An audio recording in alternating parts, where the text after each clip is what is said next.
Hello and welcome back to my channel. If you're new here, my name is Tish and you clicked on this video because you're probably as frustrated as me at the Love is Blind Season 2 reunion. Oh my god, to say I'm frustrated is an understatement. First of all, let's start with villain number 1, Shake. Let me make this clear. Shake is a piece of shit. But it's annoying to me that no one would let him get a words in at the reunion. Like, bruh, let the man dig his own grave in peace. I got annoyed as F that everyone would roll their eyes the moment he would open his mouth. Like, the guy was about to spill some major beans on everyone, and I was so here for it. And then when they shut him up, I was like, no, let the man speak. I want some tea. Like, I want to know what happened. He was gonna spill some beans on everyone in the show, and I was like, no, why are you shutting him up? Let me know.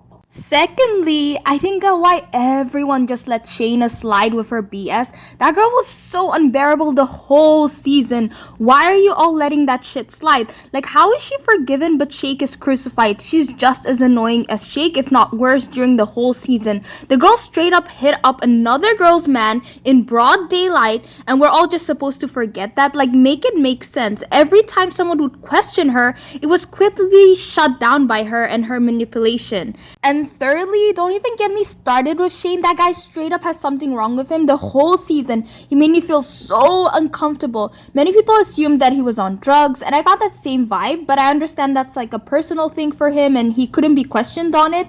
But however, something did seem quite off with him in my opinion. His eyes were just like crazy the whole season. Whatever he might be dealing with, I do hope he gets the help he needs.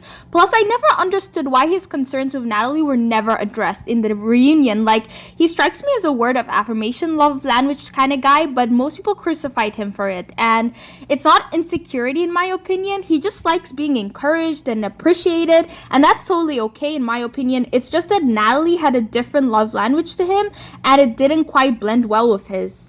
Natalie seems like the type who likes joking a lot and likes mindless banter, and that could come across inappreciative to him. Like on the beach, she told him to put his shirt back on after she asked the guys to take their shirts off, and then she said he was a piece of shit when he was trying to get her to praise him. And like, I understand people who may not be familiar with the 5 love languages, that can come across as insecurity, but I really don't think it's that. I just was like, bruh, just praise the guy, appreciate him a little bit, like.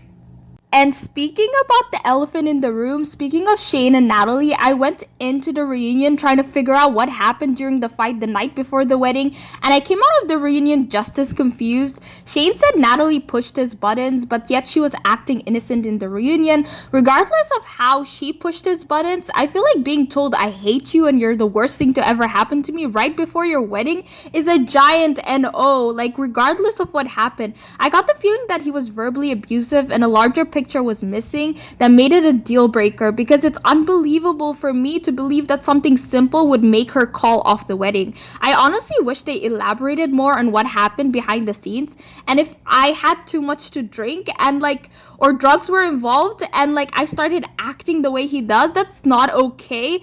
That's honestly scary to me. Someone could go to that point, you know, where they're like intoxicated and start like cursing their significant other. And if he can get that intoxicated and start cursing her, they can definitely escalate it to even worse. And if that's the case, I'm so glad she honestly broke it off, because that is honestly scary. And speaking of Shane, I find it odd that he was saying on Instagram that he never had anything romantic with Shayna after the show, and he never will. But the host accidentally spilled something that they dated afterwards, and it was brushed off fairly quickly. I wish we got to hear what happened, but Shane seemed to be uncomfortable talking about it, and Shayna pretended like nothing happened, and that was so frustrating to watch. I was like, tell us. Speaking of Shayna, she's full of shit, honestly. Like, that's all I can say. She's full of shit. When she said her intentions of going back to the pods to tell Shane that she liked him after accepting another man's proposal was just her healing process, that was complete BS in my opinion. We all know she was trying to get with Shane since day one, and the last time she went into the pods, I think she was trying to see if he would leave Natalie for her. The only person strong-willed enough to call her BS was Kyle, but he was too nice to press on, which was really sad to be honest. And her sticking to the motion that she didn't like Kyle because of religion was BS in my opinion. She clearly stated multiple times on this show that she was still hung up on Shane while she was with Kyle. So I'm like, no, even if Shane was of different religion, I don't think that would have mattered to you. You were just not into Kyle, and that's the honest truth. But no one is like just willing to say that, you know? And now for Mallory and Jared, those two were clearly flirting in Mexico, but only Sal had the balls to call that BS out. The way Jared kept saying he was joking, it was a joke. That was a joke in itself. Like, I don't know what kind of joke that was because it was clearly flirting. And if I was this girl, I would honestly be concerned point blank, period. The way Jared kind of manipulated the situation was just gross as F. Like, I honestly felt bad for Sal because he was genuinely nice and couldn't press the situation more because of Jared's gaslighting.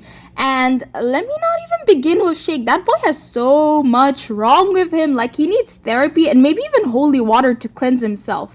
The way he kept saying like, oh, everything was taken out of context, yet he proceeds to incriminate himself further, made him a lost cause in my opinion. And the fact everyone said his scenes were watered down like makes me curious how bad he really was on the show. Like, imagine the producers of a reality show thinking, let's not air everything because it's just so bad for TV. That is scary. Like, I wish the cast elaborated on how truly bad he really was. Like, spill the beans, I'm dying to know.